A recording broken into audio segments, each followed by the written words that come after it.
अस्सलाम वालेकुम दोस्तों, आज 18 मई 2022 है और मैं मोहम्मद अकमल ख़ान आज की इस वीडियो के थ्रू आपसे मुखातिब हूँ। कल सुप्रीम कोर्ट का मेरी नज़र में अगर देखा जाए तो बहुत शानदार जामे फ़ैसला आया आर्टिकल 63A की वजाहत के बारे में। लेकिन उसके बाद जो नून लीग का वतीरा है वो यही है कि वो नॉर्मली अंग्रेज़ी से नाबलद हैं और फ़ैसलों की अपनी मनमानी तशरीह कर लेते हैं, मिठाइयाँ खाते हैं, उसके बाद उनको उगलते फिरते हैं। तो इस पे बहुत सारा मजाक पहले भी उड़ता रहा है, अभी भी उड़ेगा, क्योंकि जैसे जैसे हर गुज़रते घंटे के साथ इनको फ़ैसले की समझ आएगी और उसकी इम्प्लिकेशंस की समझ आएगी तो ये रोना शुरू कर देंगे। जिन्हें फ़ौरन समझ आ गई थी, अता तारड़ साहब जैसे लोग जो कानूनदान भी हैं और मुस्लिम लीग नून के रहनुमा भी हैं, उन्हें कल आपने अदालत में ही रोते हुए देख लिया कि वो किस तरह रो रहे थे। मैं इसको मुख्तसरन आपको बताऊंगा कि इसकी वजाहत क्या है। ये बहुत सिंपल है, इसको कंफ्यूज किया जा रहा है। इससे जो साहिबान हैं वो दो चार एंकर बिठा के हर टीवी के ऊपर वो बता रहे हैं, बिल्कुल उसी तरह जिस तरह नवाज़ शरीफ साहब के पनामा केस के फ़ैसले पे बता रहे थे कि शहबाज शरीफ की हुकूमत भी महफूज है और हमजा शहबाज की हुकूमत भी महफूज है। कत्तन ऐसा नहीं है। अमलन, आइनन, कानूनन दोनों हुकूमतें ख़त्म हो चुकी हैं। कैसे ख़त्म हो चुकी हैं ये मैं आगे चल के ज़रा सी वजाहत करता हूँ। लेकिन इस सारे अमल के अंदर मैं इमरान ख़ान साहब की जो इस्तकामत है, जिस तरह उन्हें हुकूमत से जब बाहर किया गया बज़ोर और बहुत साजिश करके, तो इन्हीं अदालतों का रास्ता जो है वो अपनाया गया था। और जब उन्हें बाहर किया गया तो ये उनकी इस्तकामत है कि उन्होंने लोगों को मोटिवेट किया, लोगों को एजुकेट किया, लोगों को मोबिलाइज़ किया और बिल आखिर वो ना सिर्फ आवाम को अपने साथ खड़ा करने में कामयाब हुए, अदालतों पे दबाव बढ़ा के जिन चीज़ों को बाज़ औक़ात सालों लटका दिया जाता था उन पे फ़ैसला करने पे मजबूर किया और साथ साथ एस्टेब्लिशमेंट को इस बात पर मजबूर किया कि वो आवाम की राय का एहतराम करे। तो उसके सारे असरात जो हैं वो अब नज़र आना शुरू हो गए हैं। 17 पार्टियों को अकेले उन्होंने शिकस्त दी है, जो पार्टियां किसी माफिया से कम नहीं हैं। आप सब उनको देखते आए हैं, उनका जो अमल है वो उसको देखते हुए पाकिस्तान में 70 साल गुजर गए। दरमियान में सिर्फ 3.5 साल इमरान खान साहब की हुकूमत आई है। बाकी इन माफियाज को भुगतते हुए, देखते हुए, पिसते हुए 70 साल लोगों ने देखा है। इन 17 पार्टियों को जिस तरह इमरान खान साहब ने झुकने पे मजबूर किया है और जिस तरह इन्हें घुटनों के बल लाए हैं वो काबिल सताइश है, काबिल दाद है। बहुत सारे लोगों का ख्याल है कि फ़ैसला जो है सुप्रीम कोर्ट का वो अधूरा है, इसमें जो है नाअहली का तयन नहीं किया गया, या कुछ सवालात ये हैं कि जो फ़ैसला आया है, जजमेंट आया है या ऑर्डर आया है, इसने इम्प्लीमेंट आइंदा होना है। ये जो अभी हालिया इंतखाब हुआ है शहबाज शरीफ साहब का, अदम एतमाद की जो तहरीक के थ्रू, और जो हमज़ा शहबाज शरीफ साहब का, इस पर ये लागू नहीं होगा। ये बाज़ लोगों का ख्याल है, ऐसा नहीं है, ऐसा बिल्कुल नहीं है। ये मैं आपको इसकी वजाहत करता हूँ। अच्छा, जिन लोगों को फ़ैसला समझ में आया है ना, इमरान खान साहब ने कल एक तकरीर में एक बड़ी खूबसूरत जुमला बोला कि बातें जो है वो शहबाज शरीफ सुन रहा है और चस्के और मज़ा जो है वो आसिफ जरदारी ले रहा है। तो मैं ज़ात तौर पे समझता हूँ कि शहबाज शरीफ साहब ने जोश खिदामत में जो कहा था कि लाड़काना, पेशावर, कराची, कोयटा और लाहौर की सड़कों पे अगर मैंने आसिफ अली जरदारी को ना घसीटा तो मेरा नाम बदल दीजिएगा। तो आसिफ अली जरदारी साहब ने बहुत खामोशी से शहबाज शरीफ साहब को ऐवान की राहदारियों में इस बुरी तरह घसीटा है कि नून लीग इसके जो असरात बद हैं उनको आइंदा आने वाले इलेक्शंस में और आइंदा अपनी सियासी ज़िंदगी में भुगतती रहेगी। जिनको ये फ़ैसला समझ में आया है, सबसे पहले मैं मुस्तफ़ा नवाज़ खोकर साहब, बैरिस्टर मुस्तफ़ा नवाज़ खोकर साहब का एक ट्वीट आपके सामने पेश करता हूँ कि उन्होंने इस फैसले को जैसे ही समझा, ज़ाहिर है वो पीपल्स पार्टी के सेनेटर भी हैं, कानूनदान भी हैं, बैरिस्टर भी हैं, उन्हें इसकी इम्प्लीकेशंस फ़ौरन समझ आ गई। तो इस तराब में जो उनका पहला रद्द अमल था वो उन्होंने एक ट्वीट किया। उन्होंने कहा कि if tomorrow A bill powering parliament to impeach superior court judges tabled, I am certain their lordship would be of the view that the following party heads direction is not mandatory.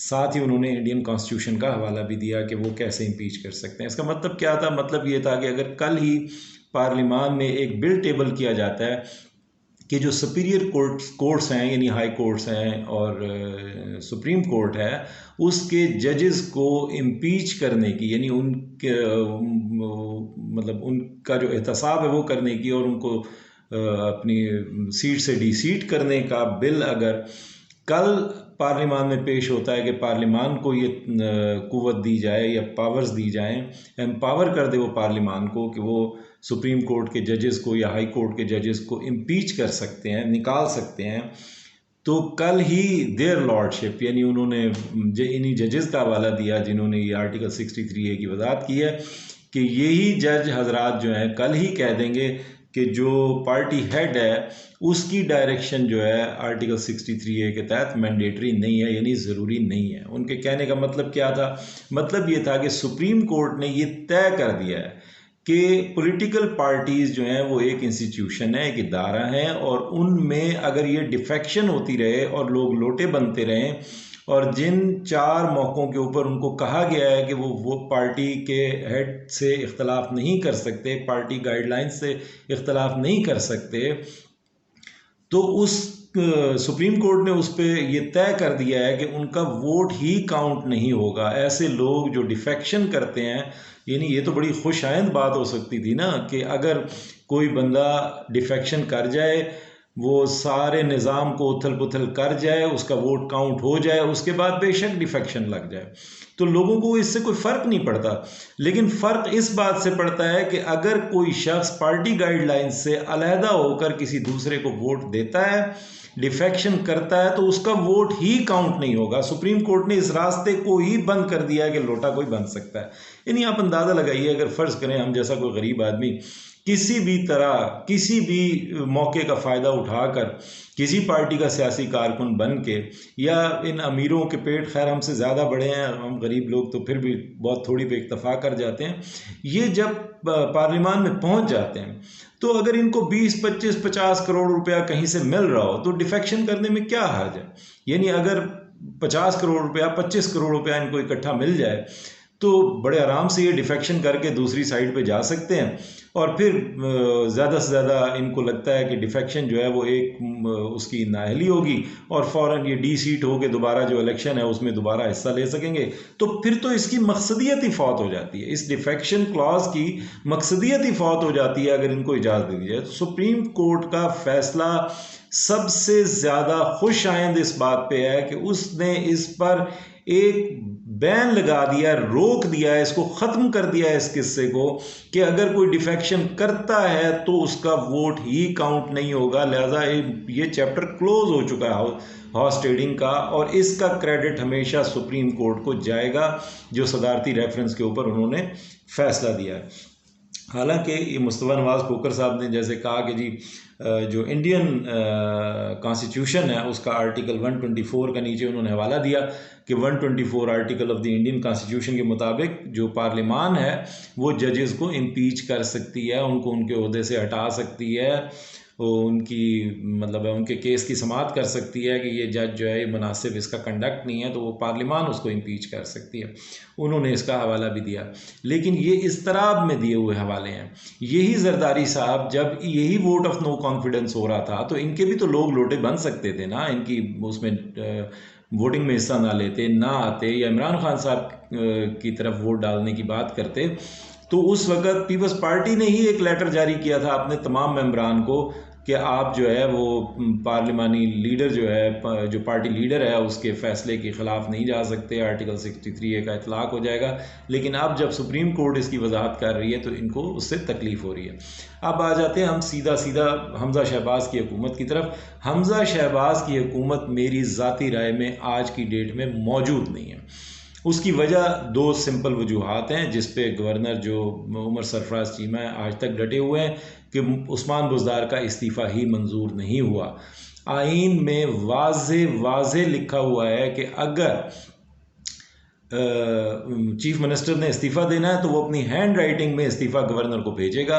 वो type शुदा इस्तीफ़ा था, वज़ीर आज़म को मुखातिब किया गया था, governor ने कैसे मंजूर कर लिया, वो आइनी तौर पे मंजूर ही नहीं हुआ। अगर उस्मान बुज़दार की सीट यानी चीफ मिनिस्टर की सीट अभी तक खाली ही नहीं थी तो उस पर इंतखाब क्यों हुआ? एक रीज़न ये है। इसको खैर हाई कोर्ट ने फैसला दे दिया है और वो जैसे भी मुंतखब हो गए हैं। लेकिन सुप्रीम कोर्ट के इस फैसले के बाद अगर वो जो 26 अरकान हैं, अगर की बात नहीं है, मैं अगर भी नहीं कहूँगा, 26 अरकान जो लोटे बने, जो जिनका ताल्लुक तहरीक इंसाफ से था, सुप्रीम कोर्ट के इस फैसले के मुताबिक, इस जजमेंट के मुताबिक, इस राय के मुताबिक उनका वोट काउंट नहीं हुआ, तो हमजा शहबाज के वोट जो हैं वो 186 नहीं हुए, लिहाजा वो मुंतखब नहीं हुए। ऐवान की अक्सरियत उनको हासिल नहीं थी, वो मुंतखब ही नहीं हुए। मेरी नज़र में ये नहीं है कि उनकी हुकूमत फारिग हो गई।